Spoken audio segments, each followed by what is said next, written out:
Hello నమస్తే welcome back to our channel. అందరూ ఎలా ఉన్నారండి? చాలా బాగుండి ఉంటారు అని చెప్పి మనసారా కోరుకుంటున్నాను. ఎండలకి ఎక్కడికి వెళ్ళట్లేదు అని కూడా ఆశిస్తున్నాను.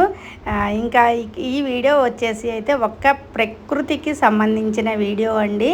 ఇది నేను ఖమ్మంలో మా చెల్లి వాళ్ళ ఇంటికి వెళ్ళినప్పుడు అక్కడ ఉన్న కొద్ది స్థలంలో ఎంత మంచిగా ప్లాంట్స్ అనేది వాళ్ళు మంచిగా వేసుకున్నారు అని చెప్పి ఈ వీడియోనైతే ఇట్లా తీసానండి. ఇక్కడైతే గ్రేప్స్ మొక్క అనమాట. ఎంత కాత కాసిందో అన్నట్టండి వాళ్ళకి. అది కొంచెం ఒక చెట్టు వేస్తే అది బ్రాంచ్ అలా ఎదుగుతూనే వెళ్ళింది. ఇంకా ఇక్కడ మామిడి చెట్లు అనమాట. మామిడికాయలు అయితే ఎన్ని కాయలు కాసినాయటండి, అన్నీ కూడా కట్ చేశారు వాళ్ళు. అయితే నేను కట్ చేసిన తర్వాత వెళ్ళాను అనమాట. అయినా కానీ చెట్లని ఒక్కసారి మీకు చూపించాలి అని చెప్పి కొన్ని కాయలు అయితే పై భాగంలో ఉన్నాయండి. మనకి ఎవరైనా దగ్గరగా ఉన్న కాయలన్నీ ఎప్పటికప్పుడు కూడా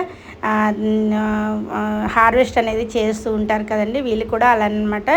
ఇంకా కోతులు బెడద కూడా కొంచెం ఉంది అని చెప్పి దగ్గరగా ముందు వచ్చిన కాయలన్నీ కూడా కోసేసుకున్నాము అని చెప్పారు. సరే, అయినా కానీ నేను ప్రకృతి అంటే ఇష్టం ఉన్న వాళ్ళు, చెట్లు అంటే ఇష్టపడే వాళ్ళు మన ఛానల్లో చాలామంది అనమాట. మన సబ్స్క్రైబర్లో చాలామంది ఉన్నారు.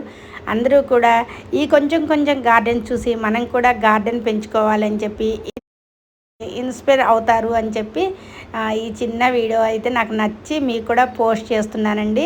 చక్కగా వీడియోని లైక్ చేయండి. పూల చెట్లు, పూజకి పూలు ఇంటి ముందు భలే వేసుకున్నారు. అలానే ఇలా డాబా దిగి వస్తూ ఉంటే ఇక్కడ ఈ చెట్లు అన్నీ కూడా అనమాట చూడ ముచ్చటగా అనిపించింది. ఇగోండి ఇక్కడ కొన్ని మామిడికాయలు, ఇవి మనం కోసుకోమన్నారు కానీ రేకులు ఎక్కి మనం కొయ్యాలంటే అది మన వల్ల కాదు.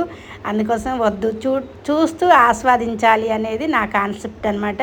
అంటే మనం వెళ్ళి కాయలు కోయడానికి కాదు వాళ్ళ ఇంటికి వెళ్ళింది, చక్కగా ఒక చిన్న పాపని చూడటానికి వెళ్ళామన్నమాట. ఇంకా తర్వాత అలానే చిన్న పాపల్లా మొక్కలు కూడా మనకి కాబట్టి చక్కగా మొక్కలన్నింటినీ కూడా తీశాను. ఇది కాల్వోడ్డు ఆంజనేయ స్వామి గుడి అండి.